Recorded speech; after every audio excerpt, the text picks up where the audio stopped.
Bueno, comenzamos con la sesión o esta cápsula de datos históricos dentro de lo que es la sesión de formación ciudadana, por si alguien se había confundido, pero este es el horario de formación ciudadana.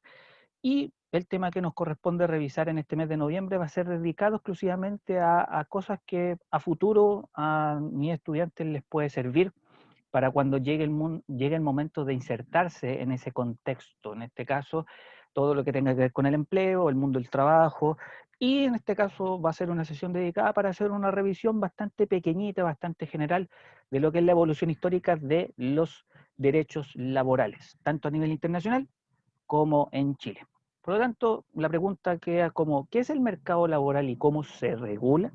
Bueno, eso lo vamos a profundizar la próxima semana, pero en esta sesión vamos a hacer un antecedente histórico de lo que es, por ejemplo, el derecho laboral y que va a significar mucho en la historia para entender por qué es importante que se regule el trabajo y que favorezca finalmente a las personas que dedican toda su vida o gran parte de su vida a poder prosperar, desenvolverse, aprender y poder, no sé, incluso hasta acumular un poco de ahorro, un poco de riqueza y poder subsistir.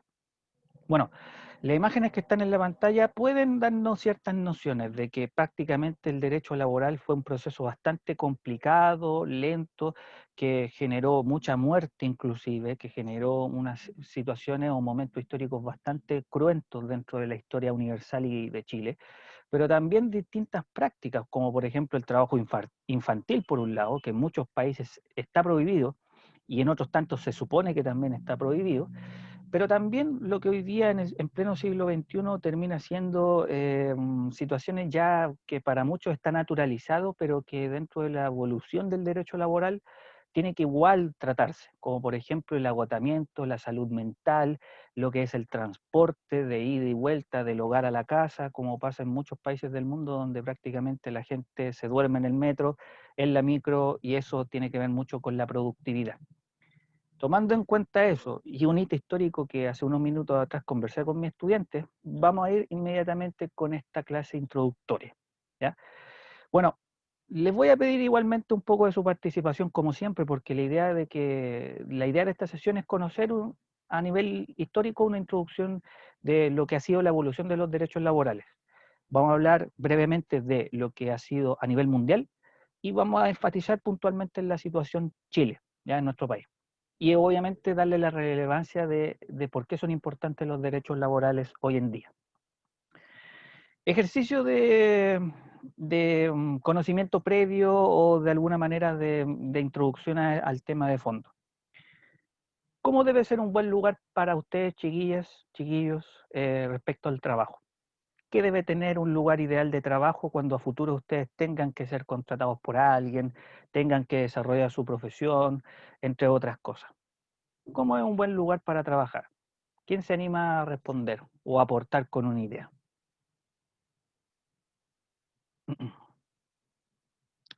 Ya, la Rocío me escribe en privado, horas decentes.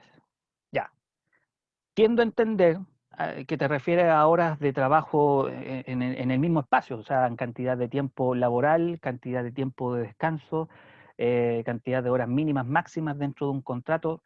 Por si ustedes no saben, en Chile el código laboral tiene un tope máximo de 45 horas semanales, ¿ya? Por lo tanto, más de eso ya es ilegal. Hay una cantidad mínima también que eso lo puede proponer cada empresa. La idea es que hay un tope que sería como ese máximo de 45 horas, es como lo que pasa típico de un contrato de profesor. Los profesores somos contratados como máximo 45 horas, no más que eso, ¿ya? Por lo tanto, ese tema de horas decentes de trabajo se puede, creo yo, entenderlo, traducir en eso. La Sofía me escribe también por privado el tema de que no haya discriminación. Querida Sofía, ¿a qué tipo de discriminación te refieres tú o qué discriminación estás pensando ahora? Porque son muchas dentro de un trabajo, pero ¿cuál crees tú que es la más relevante, que no debería ocurrir? Escríbanos más tranquilamente, yo tengo tiempo y podemos ir leyendo, pero piensa en una puntual.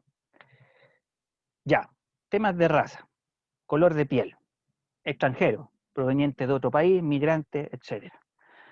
Podemos haber dicho, por ejemplo, la discriminación con temas de género, por ejemplo, temas de edad, adultos mayores, jóvenes profesionales, gente sin experiencia, con experiencia. El tema del hombre y la mujer, que siempre es un tema que hasta el día de hoy tiene mucha relación con el asunto de los sueldos. Eh, Discriminación respecto a identidades de género, aspecto físico, si yo tengo tatuaje, no tengo tatuaje, si tengo el pelo largo, si yo soy gay o no lo soy. Ya, son muchas cosas, correcto. Que no haya discriminación en distintas índoles.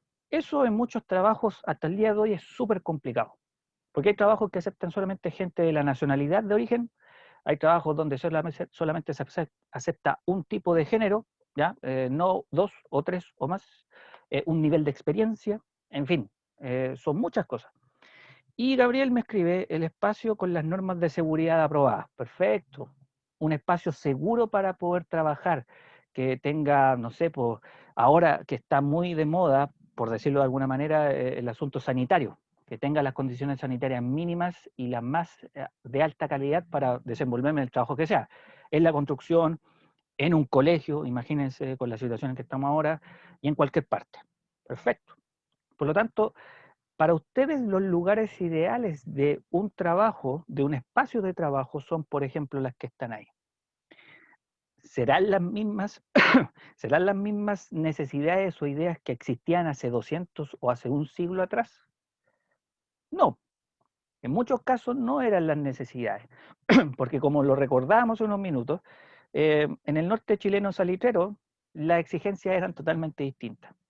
Por ejemplo, un contrato de trabajo, que hoy día está normal, está naturalizado, etcétera. Un sueldo.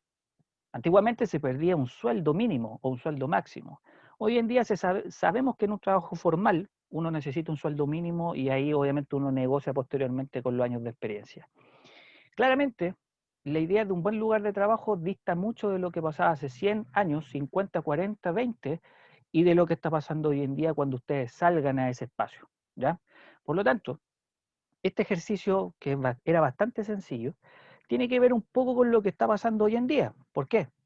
Porque hay una empresa que es norteamericana de nombre Cisco, no sé si alguien ha escuchado ese nombre, se escribe con C, Cisco, que tiene que ver con telecomunicaciones, internet, conectividad, informática, todas esas cosas. Fue nombrada este año como la empresa mejor o la mejor empresa para trabajar en el mundo, ¿ya? Y aquí hay algunos de sus datos, qué es lo que dice en general cada uno de sus trabajadores, que el 93% es feliz o considera que el lugar de ese trabajo es excelente, y a raíz de eso aparecen muchas otras observaciones, que el 98% de los trabajadores de esa empresa dicen que es un lugar físicamente seguro, lo que decía Gabriel. El 97% de los trabajadores y las trabajadoras dicen que las personas que dicen que en ese trabajo las personas reciben un trato justo, independiente de su condición económica, de su apellido, de su raza, de su género, etcétera. O que el 96% de esa empresa siente que puede tomarse un descanso en el trabajo, que puede parar un rato simplemente para cerrar los ojos 20 minutos, tomar alguna merienda, distraerse un rato y después retomar la actividad, etcétera. Y otro 96% de esta misma encuesta, de esta misma empresa, habla de que los trabajadores eh, reciben un trato justo independiente de su color de piel, de su raza, como decía recién la Sofía.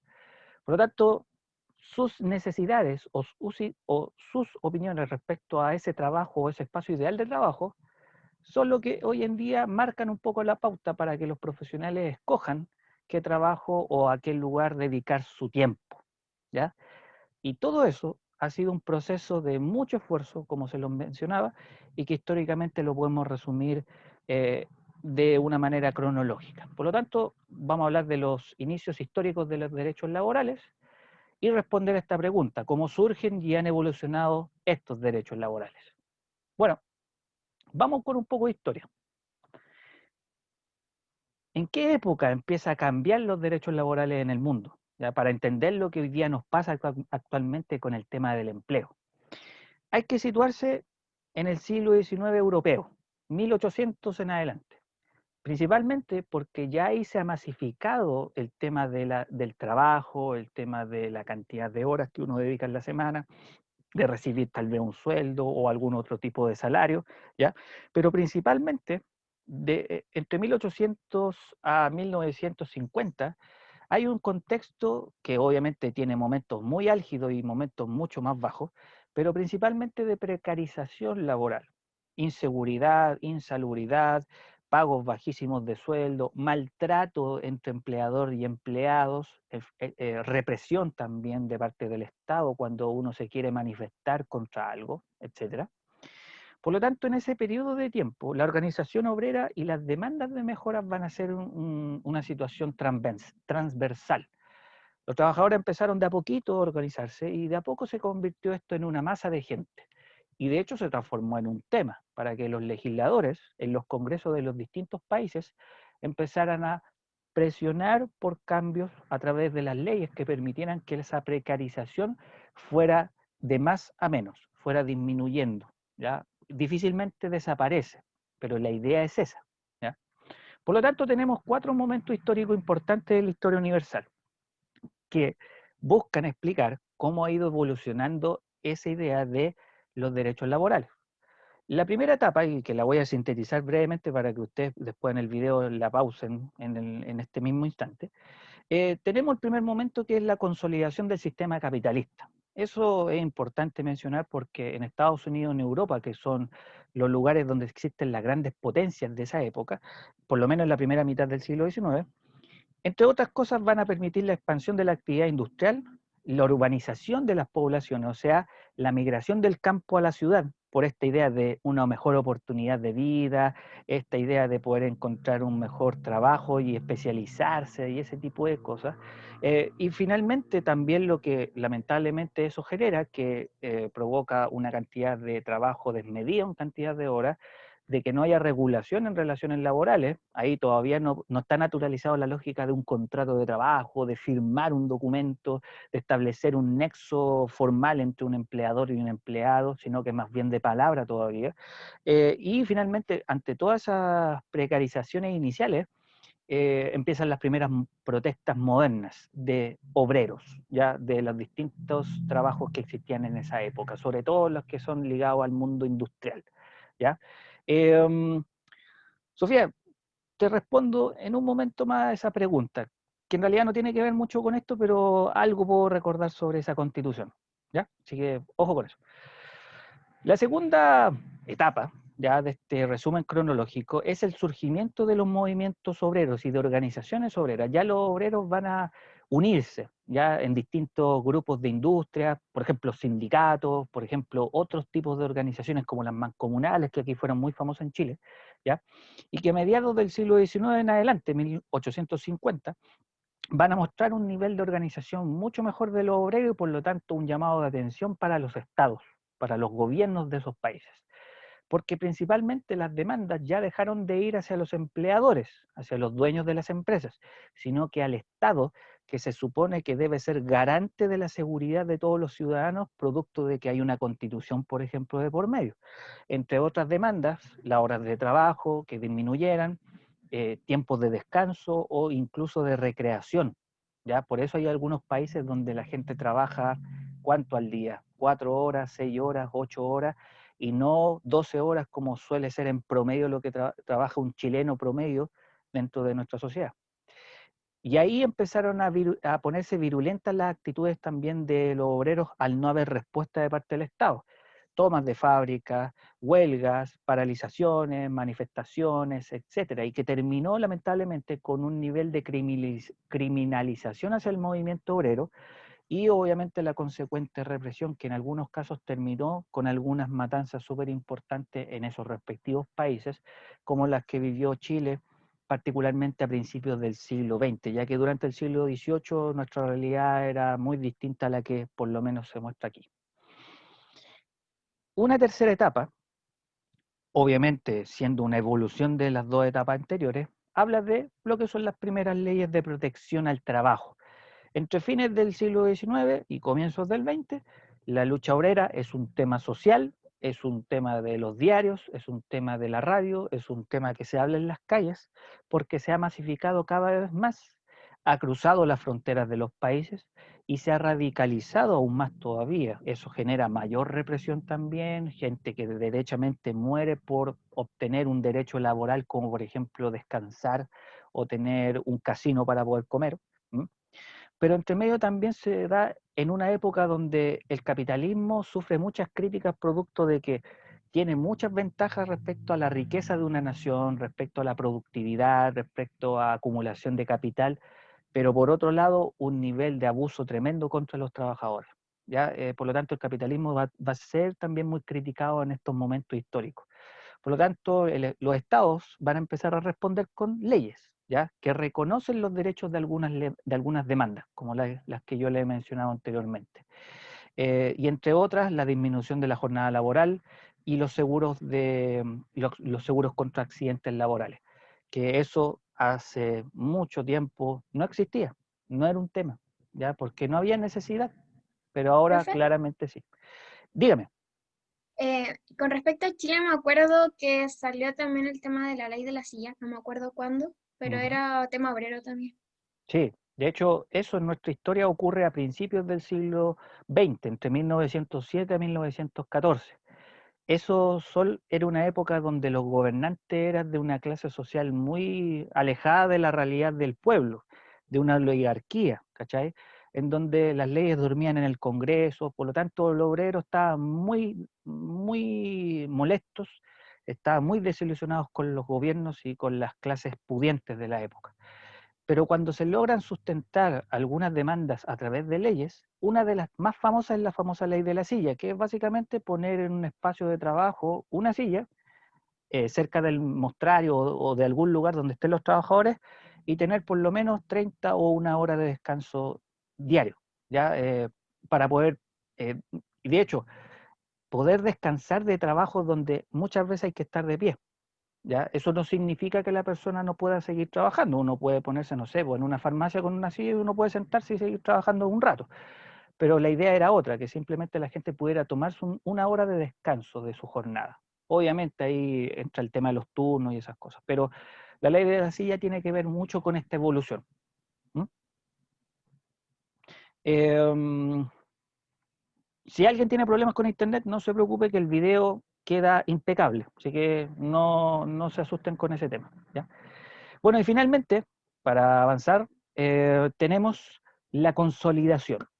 Es un poco lo que preguntaba la Solange. Ya en el siglo XX y sobre todo a mediados, teniendo en cuenta el contexto histórico que vivía el mundo en esa época, principalmente el periodo entre guerras, entre la Primera Guerra y la Segunda Guerra Mundial, se crean incluso instituciones internacionales que resguardan o que buscan resguardar o promover en los países una mayor aceleración en temas de derechos laborales. Por ejemplo, la Organización Internacional del Trabajo, la OIT, que es dependiente de la Organización de las Naciones Unidas y que se dedica a buscar que a nivel global los países puedan permitir que sus trabajadores trabajen en condiciones mejores, en distintos ámbitos, ¿ya? Es una cuestión que se va dando lentamente, pero ya de manera institucionalizada. Eh, en medio de una época también que se conoce como el estado de bienestar, que el Estado tiene que preocuparse no solamente de producir, sino que también de la situación social, económica que vive cada persona y cada familia, por ejemplo, en vivienda, en educación, en salud y en trabajo, en donde si se quería tener paz, hay que tener seguridad y justicia social. ¿Ya? Ahí obviamente empiezan a entrar nuevas ideas que generarán partidos políticos nuevos en muchos países como obviamente en el nuestro, y la expansión de los derechos laborales, sobre todo después de la Segunda Guerra Mundial y la Declaración Universal de los Derechos Humanos en 1948. Obviamente con eso, o con esta pincelada, podemos entender que fue un proceso lentísimo, de mucho tiempo y que fue muy extremo en algunos casos, sobre todo porque ser trabajador hace 100 años atrás era ser prácticamente un animal de carga o un esclavo indígena como existía antiguamente en la época de los imperios, ya españoles, franceses, británicos, el imperialismo y todo ese tipo de periodos históricos. ¿Ya? Eh, ¿No queda alguna otra duda por aquí? ¿O estamos ok para poder avanzar? ¿Cómo estamos, Gabriel? ¿Todo bien? ¿Sí? Perfecto. Ya, démosle entonces. Esa es la situación internacional. ¿Qué es lo que pasa ahora en Chile? No muy distinto, pero aquí vamos a establecer ideas más claras todavía. ¿Por qué razón? Porque los derechos laborales en Chile también se empiezan a dar dentro de lo que son los siglos XIX y XX, evidentemente, pero son resultado, como dice el punto uno, de distintos modelos de desarrollo implementados. En Chile, para que lo puedan tener claro, los distintos gobiernos que hubieron desde 1820 hacia adelante, en algún momento experimentaron modelos de desarrollo, algunos que eran dedicados a exportar muchas cosas, otros periodos eran más dedicados a importar muchas cosas, o derechamente a acumular riquezas como si fuéramos un sistema mercantilista cualquiera. Por ponerle un ejemplo. Y frente a esa experimentación de desarrollo, también obviamente la respuesta u otro factor es la respuesta de los movimientos obreros. Los trabajadores sirvieron de alguna manera y en forma lógica como un termómetro ante las experimentaciones de modelos económicos que se implantaban en Chile. Y eso generó, lamentablemente, que en muchas ocasiones los trabajadores fueran muy reaccionarios porque esos modelos económicos buscaban el beneficio de las clases sociales más pudientes, más poderosas y sobre todo gobernantes. ¿Y qué es lo que pasaba con el pueblo? Seguía con problemas de desabastecimiento, crisis económicas que le afectaba directamente a sus bolsillos y a estas clases sociales más populares, más bajas, y obviamente la inexistencia de legislación laboral para satisfacer necesidades como, por ejemplo, descansar, tener seguro de accidente o, por ejemplo, incluso estudiar de noche. Ya que eso habla, por lo menos, de esas generaciones de trabajadores bastante bien. Bueno, una primera etapa dentro de nuestra historia laboral chilena se da obviamente a inicios del siglo XIX. ¿Qué yo puedo destacar del siglo XIX? Principalmente que la economía se desenvuelve dentro de la lógica agrícola, ¿ya? No hablemos aquí todavía de la salitrera, no hablemos mucho menos de lo que es la explotación de minerales dentro de lo que puede ser el carbón, el cobre, el oro y ese tipo de cosas, ¿ya? Sino que principalmente todo ligado a la hacienda, ¿ya? Eso, ¿por qué es importante? Porque cuando Chile se inserta al capitalismo internacional, somos un país que es exclusivamente demandado en materias primas ligados al mundo de la agricultura, particularmente el trigo, ¿ya? Chile exportaba principalmente trigo a otros países y eso nos dio mucha riqueza. Pero imagínense cómo eran las relaciones laborales entre el patrón y sus inquilinos. De hecho, el sistema laboral en esa época todavía estaba muy apegado a las tradiciones europeas de la época moderna, absolutista, donde la hacienda era el foco principal del trabajo. Y si ustedes se preguntan, profe, en una hacienda los trabajadores firmaban contratos, recibían un sueldo y tenían cobertura en salud, nada de eso. En Chile no existía esa cuestión, por lo menos en esa época. Algunos podrían pensar, ¿y qué pasará hoy día con los patrones de fondo?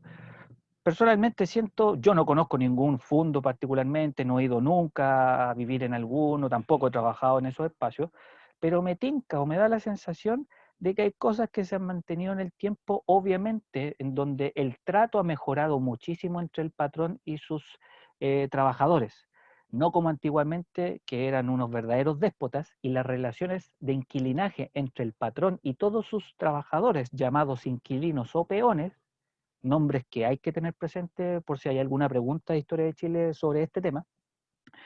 Los vínculos laborales eran de palabra.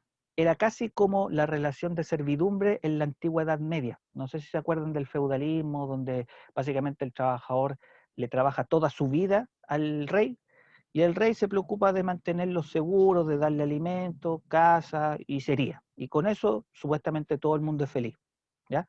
Esa es más o menos la lógica que existía en la relación laboral a inicios del siglo XIX. ¿Ya? El campo chilensis, el trigo y todos esos vínculos laborales bastante primitivos que había en esa época. Posteriormente, ¿ya? Viene la situación ya un poco más conocida por algunas o algunos, que es la expansión del trabajo urbano. Por ejemplo, la realidad que nosotros contamos sobre la matanza de Santa María. Los obreros del salitre que salen aquí en la foto son un ejemplo muy cliché, pero muy necesario de recordar, porque la actividad minera fue muy creciente en el norte salitrero. Y por lo tanto aumentó la masa de trabajadores que desesperadamente arrancaron del campo, viendo que había una oportunidad literalmente de oro y supuestamente encontrar una mejor calidad de vida, de salud, de educación, de riqueza y todo ese cuento. ¿Ya? Y finalmente todo el mundo sabe en esta sala virtual de que ese era un cuento muy bonito, porque la regulación contractual entre un patrón y un empleado es la copia de muchos países capitalistas europeos donde el Estado no tiene ninguna intromisión en esa relación. Por lo tanto, el patrón hace lo que quiere, ¿ya? Le pagan fichas, obliga a comprar las pulperías de esa oficina salitera, trabajar más de 12 horas al sol, exponerse a tener accidentes laborales que pudieran acabar con su vida, por lo tanto las condiciones de trabajo eran totalmente irregulares, o sea, eran nefastos. Hoy en día algunos me dirán, pero profe, ¿y en la construcción qué pasa? Bueno, en la construcción también hay un riesgo, si lo comparamos con una oficina salitera, pero todos los trabajadores en la construcción firman un contrato de partida y más encima tienen cobertura principalmente en seguridad laboral. No creo que un trabajador en la construcción gane menos de 500.000 pesos a menos de que tenga que hacer el aseo, con todo respeto a la gente que hace el aseo, porque igual es un trabajo honesto. Eh, pero si lo pudiéramos poner en comparación, pucha, habría que tener a alguien que trabaja en la construcción para que nos dijera de que esto dejó de pasar, sigue pasando, ha mejorado o ha empeorado. ¿Ya? Es como un símil, es como un ejemplo de continuidad y cambio. ¿Ya? Eh, no hay problema, José, descuide. Eh, bueno, y otra etapa importante, que sería como la penúltima, si no me equivoco, para responder un poco a la hora de clase que tenemos, es el surgimiento obrero a fines del siglo XIX. Las famosas manifestaciones, las paralizaciones, las marchas masivas y de miles de trabajadores, producto de la realidad anterior que yo les resumía. La precariedad obrera se hace masiva y obviamente fuerza a los trabajadores a organizarse entre ellos, porque ni los patrones, ni los dueños, ni mucho menos el Estado respondía a esa necesidad. Por lo tanto, las soluciones tenían que ser colectivas y solidarias entre ellos, y ahí nacen las mutuales, las sociedades de socorros mutuos, entre otras cosas. ¿Ya? Y así entran también ideas políticas extranjeras, principalmente el socialismo, principalmente el marxismo y el comunismo, que hace que, entre otras cosas, se creen lugares como sindicatos, que hoy día por ley cada trabajo tiene que tener un sindicato y todavía tenemos en nuestra mente la idea de que un sindicato es problema, es signo de despido masivo, es signo de que la gente más joven se arriesga a que lo echen de un trabajo si se mete a un sindicato, todo ese tipo de mitos que hay. Ya, ojo con eso, porque estar en un sindicato es súper importante porque te garantiza más protección de la que te puede ofrecer un trabajo, por lo tanto no hay que temer si el día de mañana quieren ser parte de un sindicato. De hecho, uno aprende bastante en esos espacios. ¿M? Pero lamentablemente en esa época ser sindicalista era muy diferente.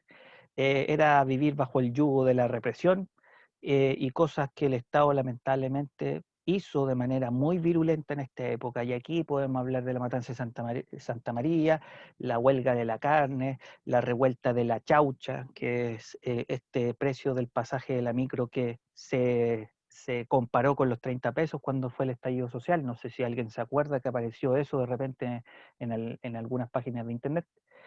Y obviamente ahí todavía existía una reticencia, el Estado se resistía a cambiar las cosas.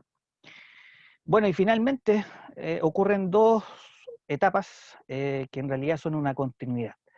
La primera, que tiene que ver con las leyes de protección a inicios del siglo XX. Luego de constantes esfuerzos obreros, no solamente mineros, sino que también urbanos en las distintas ciudades de Chile, permitió que a principios del siglo XX, 1906, 1917 y mucho más adelante, empezaran a aparecer el primer conjunto de leyes laborales. Ahí está la ley de la silla, ley de descanso dominical, o sea, no trabajar los días domingos, ley de salas cuna, para que las mamás primerizas puedan dejar a su hijo cerca de su trabajo en una sala cuna, y así sucesivamente. Entonces, se empieza a legislar a favor de los obreros, porque en Europa también pasó eso.